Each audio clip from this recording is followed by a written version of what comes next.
Les voitures rares sont comme le vin, elles deviennent de plus en plus chères au fil des années, et c'est pourquoi les collectionneurs sont capables de dépenser des sommes astronomiques pour l'achat de voitures anciennes. Rien de surprenant à cela quand on considère qu'elles font partie intégrante de l'histoire, qu'elles représentent un symbole de la gloire de leurs anciens propriétaires, ou encore qu'elles symbolisent parfois une époque tout entière. Bienvenue à tous les amis, aujourd'hui cette vidéo parle de magnifiques voitures rares et chères, allant de la Ferrari qui coûte quelques millions de dollars à la voiture la plus chère de l'histoire. Avant de commencer, voici les heureux gagnants du mois de décembre qui choisiront entre des cartes Google Play, iTunes et PlayStation Network. Félicitations à tous ceux qui ont gagné. Et si vous voulez participer au jeu du mois de janvier, n'oubliez pas que vous pouvez gagner au choix des cartes Google Play ou des codes PlayStation Networks et iTunes. C'est vous qui décidez. Tout ce que vous avez à faire pour participer, c'est d'être abonné à la chaîne. N'hésitez pas non plus à liker la vidéo et à activer la cloche des notifications. Voilà, comme ça. C'est parti.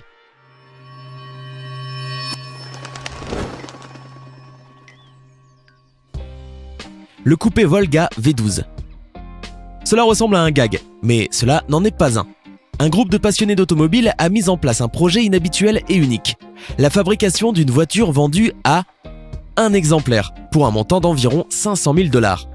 Le nouveau coupé Volga V12 est une version de la Volga M21, mais seulement de l'extérieur. Le style est parfaitement réussi, tout à fait dans l'esprit des voitures soviétiques, tout en réussissant le tour de force de paraître musclée, racée, presque sportive. D'ailleurs, elle se sert d'une base de BMW 850i légèrement plus longue et plus large et de son V12 de 380 chevaux de 5,7 litres. L'intérieur est lui aussi repris de la BM, mais recouvert d'Alcantara et de cuir. Sympa, mais un peu trop en décalage avec le style extérieur. Et sans doute pas assez baroque. La Ferrari F40. Aujourd'hui, les jeunes du monde entier débattent football pour déterminer qui entre Messi et Ronaldo est le meilleur joueur. Il y a 30 ans, le sujet de discussion était plutôt de savoir quelle voiture était la plus cool entre la Lamborghini et la Ferrari F40. Cette dernière a été appelée ainsi parce qu'elle a été sortie pour le 40e anniversaire de la marque en 1987. Cette voiture exceptionnelle accélère de 0 à 97 km/h en 3,8 secondes et elle a sous le capot une puissance moteur impressionnante de 477 chevaux. Dernier modèle créé du vivant d'Enzo Ferrari, c'est la première voiture légalement construite pour être capable de franchir la barre des 200 km/h. Le fondateur de l'entreprise avait 19 ans à l'époque où le nombre des victoires aux courses automobiles avait considérablement chuté pour Ferrari. Il a donc eu la lourde tâche de construire une voiture capable de rivaliser avec ses concurrents plus performants. Mission réussie puisque sa dernière réalisation, la Ferrari F40, est la détentrice du titre de la voiture de série la plus rapide au monde. Vous devrez avoir plusieurs millions de dollars pour en acheter une. La Ford GT40. Maintenant, vous avez sous vos yeux la Ford GT40. Cette voiture produite aux États-Unis a été l'une de celles qui a été vendue la plus chère aux enchères. Spécialement développée en 1968 pour gagner lors des courses longue distance contre les Ferrari, cette voiture unique a aussi à son palmarès des participations à des courses stars, à des rallyes historiques et a même eu un rôle au cinéma. En effet, la voiture est apparue dans le film The Legman en 1970. Bien sûr, pour les besoins du tournage, il a été nécessaire de couper le toit de cette merveille, mais rassurez-vous, elle a ensuite été restaurée. Le modèle qui est apparu dans le film a été vendu aux enchères pour un montant dépassant toutes les attentes, 11 millions de dollars. Il a même fallu réécrire le livre Guinness des records. La Bugatti Type 41. Parlons maintenant de la Bugatti Type 41 qui a reçu le nom de Royale pour ses qualités exceptionnelles et sa finition parfaite. Cette voiture est d'ailleurs considérée comme la voiture la plus luxueuse de tous les temps. Ettore Bugatti, fondateur de la marque, avait initialement prévu de produire jusqu'à 25 copies de la voiture, chacune d'entre elles étant destinée aux 25 personnes les plus riches de l'époque. La Grande Dépression en a voulu autrement et au final seuls 6 modèles ont été construits dont 2 n'ont pas trouvé preneur à cause de leur coût considérable pour l'époque, devenu économiquement compliqué. Ces 2 modèles sont donc restés dans la famille Bugatti. L'une d'entre elles, la Kellner Coach de 1930, aussi appelée coupé, est restée derrière un faux mur pendant la Seconde Guerre mondiale. En 1950, elle a été achetée par l'écrivain millionnaire Briggs Cunningham, qui ne s'en s'est séparé que 40 ans plus tard. À cette époque, elle a été vendue aux enchères pour un record de 5,5 millions de dollars après une compétition acharnée entre 4000 commissaires-priseurs. Depuis, le coût de cette merveille a augmenté à plusieurs reprises et le nom de son propriétaire actuel reste inconnu. La Mercedes-Benz 770. A l'inverse, les noms des propriétaires de cette puissante Mercedes sont quant à eux connus de tous. L'empereur japonais Hirohito, le pape Guillaume II lorsqu'il était en exil et Adolf Hitler lui-même en font partie. La Mercedes-Benz 770 est une voiture de luxe produite de 1930 à 1943. Ce volumineux véhicule correspond parfaitement à leur culte du gigantisme et à leur arrogant sentiment de supériorité. Les hauts gradés de l'Allemagne d'Hitler adoraient cette voiture qui est probablement la voiture la plus célèbre des hauts fonctionnaires nazis et un symbole particulier du Troisième Reich. Nous savons tous ce qui est arrivé à l'Allemagne, à Hitler et à tous ceux qui l'ont suivi. Mais qu'en est-il de ces magnifiques voitures ? La plupart d'entre elles ont été détruites pendant les hostilités et seul un petit nombre de Mercedes-Benz 770 survivent à ce jour. Malgré tout, l'une des 7 voitures utilisées par le Führer lui-même peut être vue dans le musée canadien de la guerre à Ottawa. La Mercedes-Benz 540K. Continuons à parler de prix très élevés et accordez toute votre attention au modèle suivant.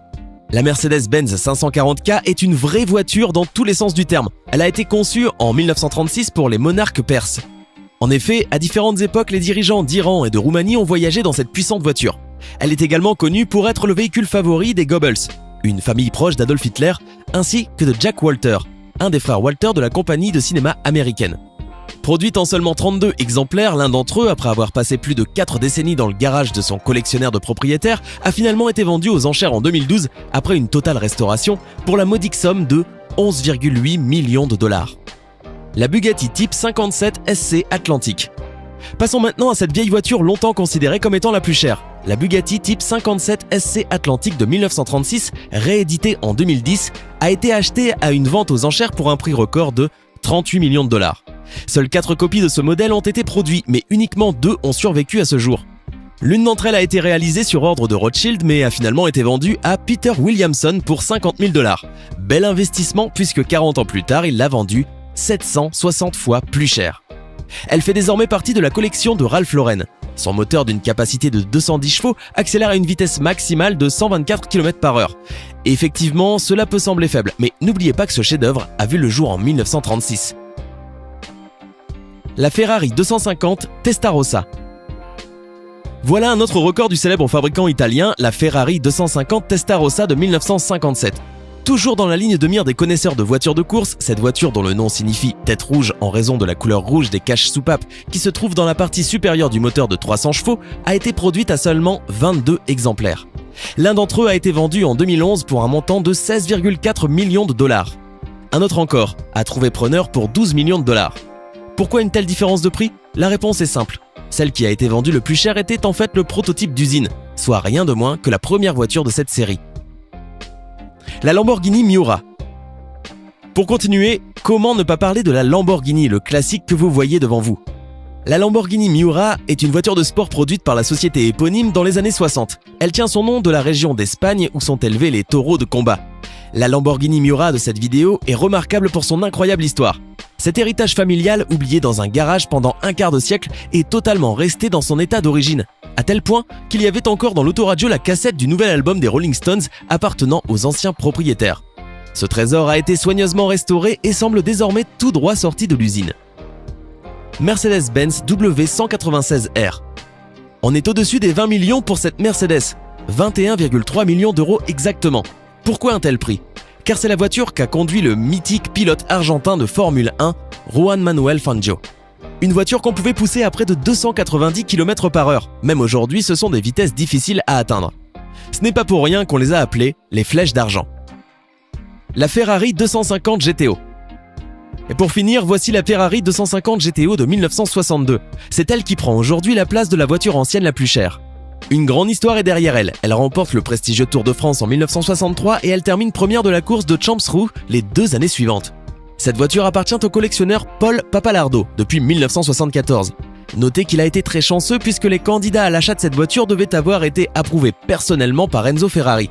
Très récemment, Paul Papalardo a décidé pour des raisons connues de lui seul de vendre sa voiture aux enchères.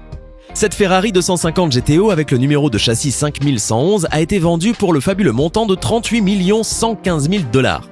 C'est la voiture de collection la plus chère, peut-être même la voiture la plus chère vendue aux enchères à ce jour. La Lamborghini Countach.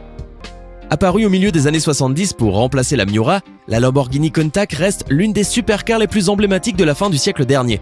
La Lamborghini Countach est, avec la Ferrari 512 Berlinetta Boxer, le modèle le plus important sur le marché de l'automobile sportive des années 70.